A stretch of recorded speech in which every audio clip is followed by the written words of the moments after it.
Assalamualaikum warahmatullahi wabarakatuh. Selamat pagi anak-anak, apa kabar? Semoga kita selalu dalam lindungan Allah Subhanahu wa taala. Alhamdulillah, pada pagi hari ini kita akan melanjutkan materi kita tentang hidup damai dalam kebersamaan. Sesuai dengan tujuan pembelajaran kita, bahwa pada bab ini terdapat 5 subbab, yaitu yang pertama membaca Al-Qur'an surah Ali Imran ayat 64 dan Al-Baqarah ayat 256. Yang kedua, menulis Al-Qur'an surat Ali Imran ayat 64 dan Al-Baqarah ayat 256. Yang ketiga, mengartikan Al-Quran surat Ali Imran ayat 64 dan Al-Baqarah ayat 256. Yang keempat, memahami pesan pokok Al-Quran surah Ali Imran ayat 64 dan Al-Baqarah ayat 256.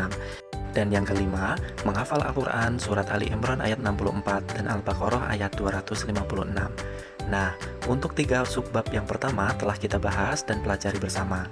Sekarang marilah kita mempelajari subbab keempat, yaitu pesan pokok Al-Quran surah Ali Imran ayat 64 dan Al-Baqarah ayat 256. Namun sebelum itu, mari kita sama-sama mendengarkan bacaan surah tersebut.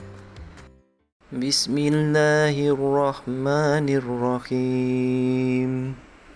قل يا أهل الكتاب تعالوا إلى كلمة سواء بيننا وبينكم ألا نعبد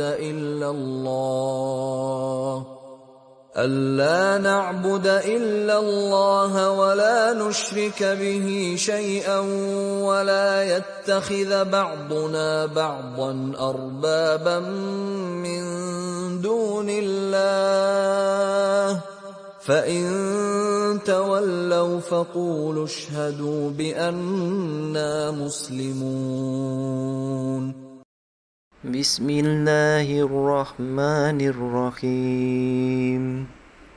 لا إكراه في الدين قد تبين الرشد من الغي فمن يكفر بالطاغوت ويؤمن بالله فقد استمسك بالعروة الوثقى لا انفصام لها والله سميع عليم.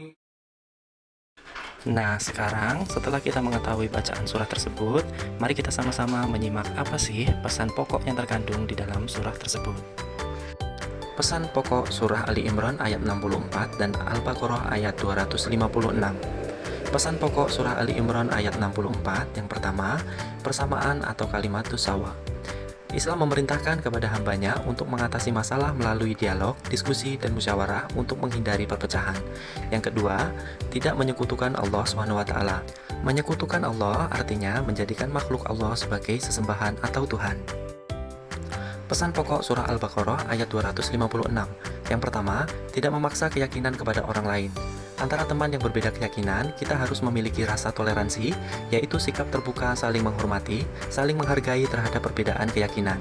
Yang kedua, berpegang teguh pada agama Allah, memperkuat keimanan dengan membuktikan dan meyakini dalam hati, diucapkan dengan lisan, dan diamalkan dalam perbuatan.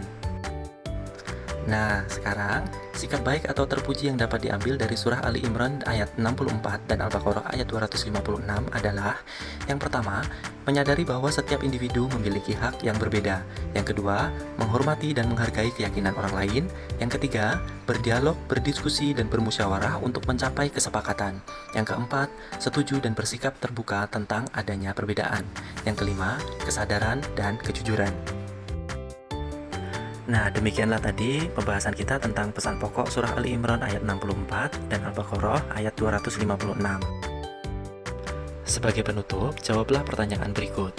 Di antara gambar di bawah ini, gambar manakah yang menunjukkan sikap berdiskusi?